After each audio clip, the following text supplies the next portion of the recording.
श्रीपाद श्री वल्लभ चरित्रामृत अध्याय 37 श्रीपादराजम शरणम प्रपद्ये। छिन्नमस्ता देवीचे वर्णन। बंगारय्या व बंगारम्मा यांचा निरोप घेऊन त्यांनी दिलेल्या चर्मपादुका घेऊन आम्ही प्रवासास प्रारंभ केला। आम्ही एका अरण्यातून चाललो होतो। जाता जाता एका वटवृक्षाखाली विश्रांतीसाठी थांबलो। तेवढ्यातच काही योगिनी गणांचा घोळका तेथे आला। त्यांनी आम्हाला पाहून म्हटले, आता सायं संध्येची वेळ आहे, यावेळी आपण या प्रांतात येऊच नये। येथे आम्ही छिन्नमस्ता देवीची पूजा करणार आहोत। ही फार रहस्यमय देवता आहे। येथे पुरुषांना प्रवेश नाही। एवढेच नव्हे तर ही दैवभूमी आहे।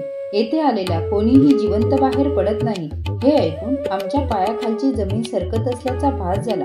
त्याच वेळी एक तेजोमय योगिनी मातेचे तेथे आगमन झाले। तिचे नेत्र अग्नीसारखे लाल होते। तिच्या बरोबर आलेल्या योगिनींनी एका टोपलीत छिन्नमस्ता देवीला ठेवून बरोबर आणले होते। तेव्हा ती योगिनी माता म्हणाली, याला नेसायला साडी आणि चोळी द्या। तिच्या म्हणण्याप्रमाणे आम्हाला वस्त्रे दिली आणि आमच्या वस्त्रांना तेथे प्रज्वलित केलेल्या अग्निकुंडात घातले गेले। आम्ही साडी चोळी नेसल्यावर आमच्या शरीरात आम्हाला बदल वाटला।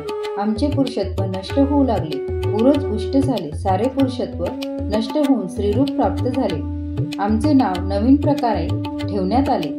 माझे नाव शंकरम्मा आणि धर्मगुप्ताचे नाव धर्मम्मा असे ठेवण्यात आले। आम्हाला भोजनार्थ मांस पदार्थ दिले गेले। पिण्यास मदिरा दिली गेली। दिवसा माणसाप्रमाणे आणि रात्रीच्या वेळी मोठ्या वाघाप्रमाणे संचार करणाऱ्या वाघाबद्दल आम्ही बरेच ऐकले होते, परंतु याप्रमाणे देवता पूजा असते किंवा योगीजन केवळ संकल्पाने पुरुषाला स्त्रीरूपात बदलू शकतात असे आम्हाला स्वप्नात सुद्धा वाटले नव्हते। आम्हाला भयग्रस्त करून नृत्य करवण्यात आले। तेवढ्यात योगिनी माता म्हणाली, कबंध मुनी हे परिवर्तनशील जगताचे अधिपती आहेत। परिवर्तन शक्तीला छिन्नमस्ता देवी असे म्हणतात। या जगतात वृद्धी आणि क्षय सर्वदा चालूच असतो। क्षीणत्व कमी झालेल्या वेळी विकासाचा स्तर आपोआप वाढतो। त्यावेळी भुवनेश्वरी देवीचे प्राकट्य होते। या उलट क्षीणत्व अधिक होऊन विकास वृद्धी कमी झाल्यास छिन्नमस्ता देवीचे प्राधान्य असते। या महामातेचे स्वरूप अत्यंत रहस्यमय आहे। एकेवेळी पार्वती देवी आपल्या सखीबरोबर मंदाकिनी नदीवर स्नानासाठी गेली होती।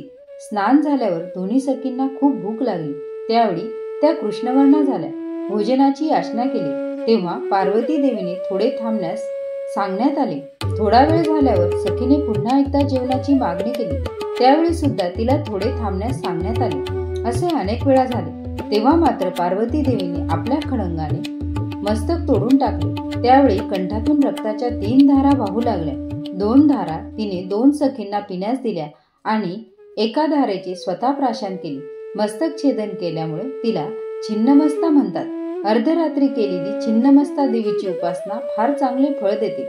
शत्रूवर विजय मिळवण्यासाठी, शत्रूच्या समूहाला थांबवून ठेवण्यासाठी, राज्यप्राप्तीसाठी, दुर्लभ अशा मोक्षप्राप्तीसाठी तिची उपासना अत्यंत फलदायी ठरते। 4 दिशा या महामायेचे वस्त्र आहेत। तिच्या नाभिस्थानात योनिचक्र असते।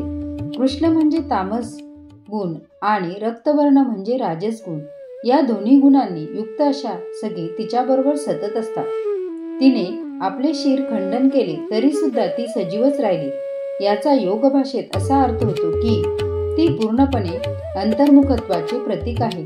अग्निस्थान असलेल्या मणिपूर केंद्रात छिन्नमस्ता देवीचे ध्यान योगीजन करीत असतात। ही हिरण्यकश्यपूची उपास्य देवता आहे। आम्हाला हा एक भयभीत करणारा आणि विचित्र असा अनुभव होता। इतक्यात अर्धरात्रीची वेळ झाली। चित्रविचित्र अशा प्राण्यांचे आवाज येऊ लागले। यात प्रामुख्याने वाघाच्या डरकाळ्याने आमचा थरकाप झाला। वाघाच्या आवाजाने तो शांत असलेला आसमंत एकदम दणाणून जात होता। 2 चांगल्या स्त्रियांचा बळी मिळाला असे योगिनी गणांना वाटले। त्यांच्या सानिध्यात असलेल्या आम्हा दोघांचा वध करणे अत्यंत श्रेयस्कर आहे असे त्यांना वाटले। आमच्या डोक्याला त्यांनी कडुलिंबाची पाने बांधली। कपाळावर मोठा कुंकवाचा टिळा लावला। चांगल्या धारदार चाकूने आमचा शिरच्छेद करण्यात आला। रक्ताच्या धारा वाहू लागल्या। त्या पाहून योगिनी गणांना आनंद झाला। मदोन्मत्त होऊन त्या रक्तपान करू लागल्या। आमची शिरे एका बाजूस आणि धड एका बाजूस टाकण्यात आले तरी सुद्धा आम्ही सजीवच असल्याप्रमाणे वाटत होते। शरीराचा दाह मात्र असहनीय होता।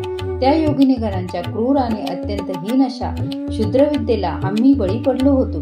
तेवढ्यातच आम्हास गाढ झोप लागली। त्या निद्रावस्थेतच आम्हाला अस्पष्ट अशा आकाशात असलेला प्रकाशाचा एक झोत दिसला. तो प्रकाश आम्हा जवळ येणाऱ्या काळाप्रमाणे योगिनीगणांच्या वाऱ्यात मिसळून गेल्याप्रमाणे वाटले. आमची शिरे पुन्हा आमच्या धडांना येऊन चिकटली असे वाटले. आम्ही नेहमीप्रमाणे झोपेतून जागे झालो. आमच्या अंगावर साडी चोळी होती. नंतर आमची स्त्री लक्षणे हळूहळू लोप पाहू लागली आणि पुरुष लक्षणे स्पष्ट होऊ लागली. रात्रीच्या आग्नेमध्ये आमची स्त्री वस्त्रे दग्ध होऊन आता त्या ठिकाणी नवीन पुरुष वस्त्रे आली. स्नानादी करून आम्ही ती नवीन वस्त्रे धारण केली. एवढ्यात एक वाटसरू आमच्यामध्ये येऊन मिळाला. तो आम्हास म्हणाला, मित्रांनो, काल रात्री तुम्ही पाहिली ती एक प्रकारची योग प्रक्रिया आहे. तुमच्या शरीरातील स्त्री तत्व अत्यंत शुद्ध करण्यात आले. प्रत्येक शरीरात स्त्री आणि पुरुष तत्व अशी दोन्ही तत्वे असतात. या दोन्ही तत्वांची शुद्धी झाल्याशिवाय योग शक्ती विश्व चैतन्यातून प्रवाहित होत नाही. तुमच्यातील विश्व चैतन्यातून आवश्यक तेवढी शक्ती प्रवाहित होत आहे. आत्म्याला स्त्री पुरुष असा भेद नसतो. तो या दोन्ही तत्वांच्या आधाराच्या अतीत आहे. तुम्ही श्रीपाद श्री वल्लभांच्या दयेने योगिनी गणांच्या असाधारण योग प्रक्रियेने अनुपमेय अशी करुणा प्राप्त करून घ्याल. किती प्रयत्न केले तरी प्राप्त न होणारी अशी सुपुष्मा मार्गाची तुम्हाला ओळख झाली. यापेक्षा महान भाग्य ते कोणते? एवढे महाभाग्य प्राप्त होण्याचे कारण म्हणजे तुमच्याजवळ असलेल्या श्रीपाद प्रभूंच्या चर्मपादुकाच होत. चर्मदेहातील चैतन्यातून निघून तुम्ही चैतन्य प्रवाहरूप असलेल्या दिव्यत्वाच्या अनुसंधानात आहात. श्रीपाद प्रभूंच्या दिव्यलीला ते स्वतःच जाणतात. त्या इतर सर्वांसाठी अति अगम्य, अद्भुत आणि चमत्कारपूर्ण असतात. श्रीपाद श्री वल्लभांचा जय जयकार असो. श्रीपाद श्री वल्लभांचा जय जयकार असो.